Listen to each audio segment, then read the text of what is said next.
अधिवक्ताओं पर निरंतर हो रहे हमले को लेकर आज अधिवक्ता संघ तखतपुर ने राज्यपाल के नाम एसडीएम को ज्ञापन सौंपा, जिसमें एडवोकेट प्रोटेक्शन एक्ट लागू किए जाने की मांग की गई। एडवोकेट प्रोटेक्शन एक्ट एवं अन्य मांगों को लेकर राज्य अधिवक्ता परिषद छत्तीसगढ़ के निर्देश पर आज अधिवक्ता संघ तखतपुर के समस्त अधिवक्तागण न्यायालयीन कार्यों से एक दिन के लिए विरक्त रहने की सूचना देने के साथ राज्यपाल के नाम एसडीएम को ज्ञापन सौंपा, जिसमें कहा कि छत्तीसगढ़ राज्य में अधिवक्ताओं पर लगातार जानलेवा हमले हो रहे हैं तथा अधिवक्तागण अपने आप को असुरक्षित महसूस कर रहे हैं। इसलिए अधिवक्ताओं के जीवन की सुरक्षा के लिए अधिवक्ता प्रोटेक्शन एक्ट छत्तीसगढ़ राज्य में लागू किया जाना अत्यंत ही आवश्यक हो गया। इसी तरह अधिवक्ता जिसकी आय अनिश्चित होती है तथा उसकी मृत्यु के पश्चात उसके परिवार के लोगों के समक्ष भरण पोषण की गंभीर समस्या उत्पन्न हो जाती है। ऐसी स्थिति में अधिवक्ता की मृत्यु के पश्चात उसके पीड़ित परिवार जन को कम से कम 10 लाख रुपए के मृत्यु दावा का भुगतान राज्य शासन द्वारा किया जाना अत्यंत ही आवश्यक हो गया।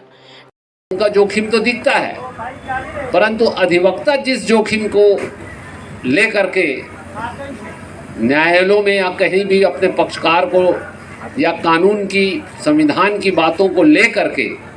न्याय के लिए जब खड़ा होता है तो वो कितने खतरनाक स्थिति में रहता है ये आप आभास नहीं कर सकते। ये तो वो व्यक्ति आभास करता है जिसको उसका सामना करना पड़ता है, जिसके ऊपर अप्रत्यक्ष छुपे रूप से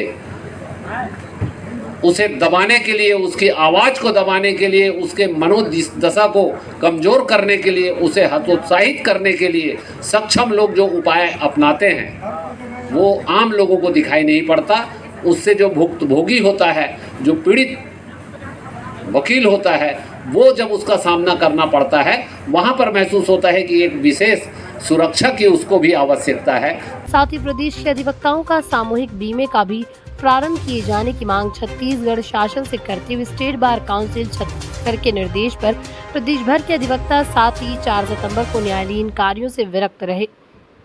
इस अवसर पर प्रमुख रूप से संरक्षक अशोक ठाकुर, अध्यक्ष विवेक पांडे, सत्येंद्र जायसवाल, सचिव महासचिव नैन लाल साहू, उपाध्यक्ष मलय जहानी सहित अन्य अधिवक्ता बड़ी संख्या में उपस्थित रहे। मुंगेली जिला ब्यूरो शील पाठक की रिपोर्ट।